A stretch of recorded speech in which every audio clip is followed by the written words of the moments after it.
Welcome back to my channel. I just landed and checked into my hotel. Let's unwind together.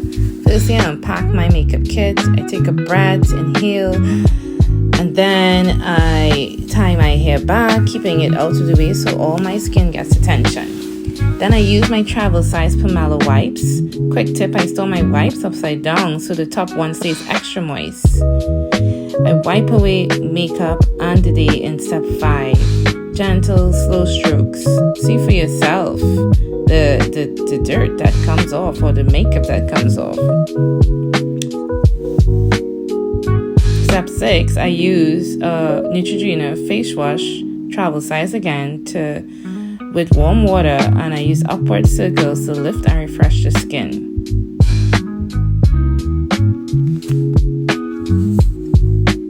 Just enjoying the cool water here.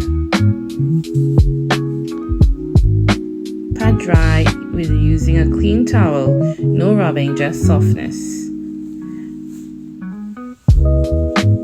See? Sparkly clean. Finish with a moisturizer.